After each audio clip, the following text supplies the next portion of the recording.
Hello, everybody, and welcome to the CASTcast. This is the podcast for the Association for Software Testing, and specifically the podcast for the conference for the Association for Software Testing, which, as we have said, is being held in Nashville, Tennessee this year of 2017. I'm Michael Larson. And I'm Claire Moss. And today we are joined by Matt Heusser. Morning. I guess that if anybody's listening to the CASTcast, an introduction is sort of redundant because you've been a member of the AST community for a number of years, active participant with CAST. But for those who don't know who you are or who are relatively new to CAST, could you give us a little bit about who you are, what you do, involvement with CAST previously? We'll then use that and segue into your actual talk. Maybe we could talk about the stuff nobody knows, or at least not enough people know about my background. Ooh, right? Fun. Let's go. And it's kind of counter non-classical tester. So I started out as a production programmer, and I wrote lots and lots of code. I was really good at it. I got a master's degree at night, and that's when I started studying testing and test-driven development. But I had a very programmer focus. Presented a tech talk at Google in 2008. It's still up on YouTube, on a new technique at the time, which was being called interaction-based testing. And my goal was to kill the name, and I think I succeeded. I kept finding that a lot of the automation techniques, especially at the GUI level, and it really worked so well. From 2008 to 2011, I was at Social Text, and I used to be like, everyone should do Selenium like we do at Social Text. It's awesome, and it works for us. And looking back, we were in a very interesting sweet spot in time and history and product mix. It might work for a lot of companies like Google or Microsoft, big names that are famous, that get out there and talk about how great they are. But a lot of companies, those techniques are not a good fit for, or there are better places to start. So I got tired of writing code. I still can. I'm pretty good at it. My focus now is on risk management, and so that's how I got into exploration and emergent risk management. 2011, I took X1 development full-time, and I think we've officially gone from a tiny company to a small company. There's a few of us that work on a lot of things. We do a lot of writing. We do a lot of speaking. We do a lot of consulting and contracting. We contract on testing and programming and delivery. And recently, increasingly, I've found that companies I work with for more than a year or so, testing isn't the bottleneck anymore.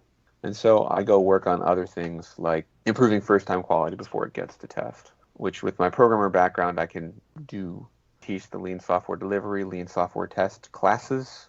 And they're really more about continuous improvement and wrangling more value.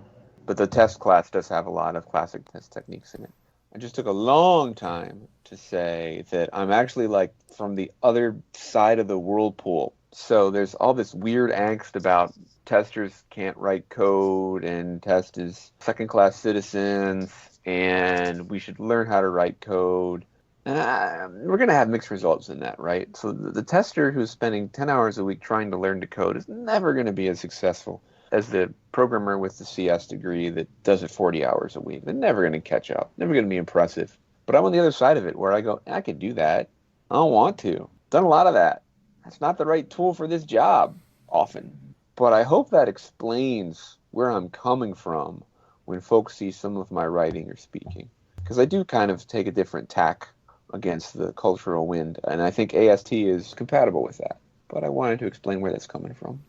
So, Matt, your talk that we are going to be looking at is called Explaining Testing with Exercises. I guess in some cases that's both obvious and profound, because we oftentimes think of the idea of, well, how else are you going to explain testing? But there's a lot... Oh, with PowerPoint and by boring to death. That's how you do it. Sometimes yeah, sadly. Some of the better talks that I have seen and that I've participated in, the two people that I think do this most entertainingly, and I'll add this, are Adam Goucher and Lynette Creamer. In the sense that if you go and you see their slides for their talks, if you're not physically in their audience and you're actually participating with them in their talks, their PowerPoint slides will make almost no sense to you. Because what they are, they're mostly pictures. And the pictures are of cats. Well, in Lynette's case, the idea is they don't put a lot of text on their slides. Their pictures are there for their reminders of what they want to talk about. And I think it's great because their talks are much more engaging. They're a lot more entertaining in that regard. And I use entertaining not as a slur. I mean that you personally are engaged in the talk because you're not sitting there reading slides and just taking notes on what's on the slides. If that were the case, we could just go to SlideShare. We wouldn't even have to attend the talk, and there's most of the material. And I will admit that I've been guilty of that myself. So I like this idea that instead of just reading the slides and getting the details from it, that what we're going to do is we're going to actively play, or we're going to actively get involved and get our hands dirty and do stuff. So that's the basic idea, and there's lots of different ways to do it. The death by PowerPoint is the worst. I think that using slides, you have a sentence on your slide and you talk for 15 minutes, that's good.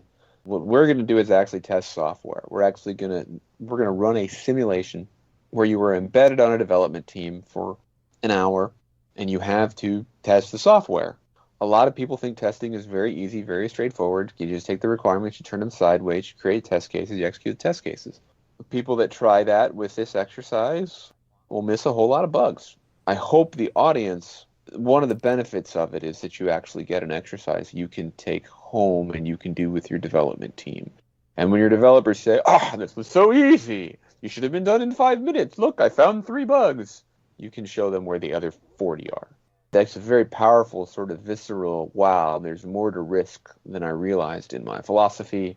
This is a skill. It can be done better or worse. It takes time. It is often emergent.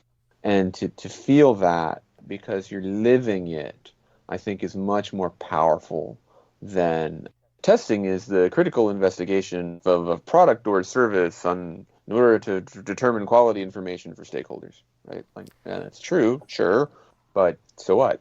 So what you're describing to me sounds really exciting. We're going to actively test. We're going to actively work on this. So it sounds like what we're after is someone's going to come in with their laptop or their device, and we're going to actively go on it. So is this to help when testers get back to the office? Are they trying to educate their team about the theme? Like, what the heck do testers really do? Yep, exactly. Is that one of the takeaways? Exactly. This exercise is primarily to explain testing through games or simulations, or by doing it. So you take home something you can use to explain testing. It is not primarily a teaching tool, and so there's lots of ways we can run this workshop. Claire's been through this workshop a couple times. She's run it once, or a version of it. It's primarily wow, this is what testers do. This is hard. Now for the audience, I think there may be some opportunity for reputation making, in that maybe I'll probably have some prizes, and people that find the important bugs first get to talk about them, and I think that'll be fun. And I will tell you that it's a real simulation that drops you into a real development environment and cranks the pressure up to 11, and that's done on purpose. I'll probably make this announcement before I start. I'm not going to make your job easy. I'm not going to give you this complete, consistent, correct, unambiguous specification that tells you every possibility of what the software can do and all the risks that we're worried about and all the risks you don't have to worry about, and just here you go, just create test cases and go. It's not like that. That's not real. It's hard. It's vague. There's ambiguity. There's time pressure. There's uncertainty. There's negotiations. There's politics. It's hard. And the first time I did it, without a warning, some people had something very close to PTSD triggering experiences in there, because they're like, this just reminds me of my last job. This was terrible. Yeah, that's right. Yep, this is hard. Well, I guess that means it's not as much a simulation as a flashback, huh? Flash what? Flashback. Yeah. Well, I mean, it's a really good simulation. I don't know if you've seen Star Trek Episode 2 with the Kobayashi Maru, where the simulation ends and everybody had forgotten it was a simulation and was freaking out because there's photon torpedoes going off and people are dying and it's crazy and scary. And then they shut down the simulation and Kirk walks in and you're like, oh, it was a game. I forgot. So I'm going to take special pains to be more sensitive before we jump into it. Software testing is hard, and in order to really experience it in a safe environment, yeah, we're going to crank it up to 10 or 11. Sounds like a lot of fun. So is this a 1 hour talk block or is this a 2 hour workshop block? I think it's a 1 hour talk. Wow. So that's a pretty aggressive timeline. Yeah. Is this going to be something that is self-contained? It's going to be go to this webpage. There's not a VM to download. There's not a programming language to install. You don't have to download a kit to get an open source thing, to do an install, to do a reboot. We should be able to get going pretty quick. If you've ever coached 6-year-olds at soccer, one of the keys is before the first kid gets bored, you have to go on to the next thing. So when they're going, no, we want to do more of the first thing. No, that's good. You want to end it before their energy peaks. They leave and they're like, I couldn't get enough of anything. I want to go back next week. This was great. If you let them have more, like, okay, sure, we can do 15 more minutes of that. Yeah, we can do 20 more minutes of that. They get bored, and then the same exercises, the same games are not fun anymore, are boring, even though it's the same stuff. They lose their potency. So they lose the interest. Conference attendees are kind of like that. It's really amazing. You introduce lightning talks, and it's amazing, it's awesome, it's fantastic, it's great, and then 2 years later, people yawn and don't sign up. You've got to give novelty, right? So we're going to do this in a 1 hour block.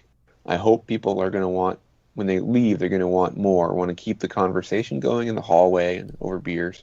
I think if we did a 2 hour block, we'd finish in an hour and 45 minutes, and there'd be some yawning. I could be wrong. Well, it sounds to me like we've got a little challenge here, and we don't want to overdo it or overstate it because, of course, we want people to come and attend. So, as is the case, again, we want to encourage everybody to please go to the associationforsoftwaretesting.org site, click on the link for CAST 2017, and if you haven't already signed up, we're still in early bird, and we want to encourage everybody to jump in and get that early pricing for CAST. And in addition to that, we also want to encourage, because Matt is the primary organizer for Test Retreat. Test Retreat is an additional element to CAST.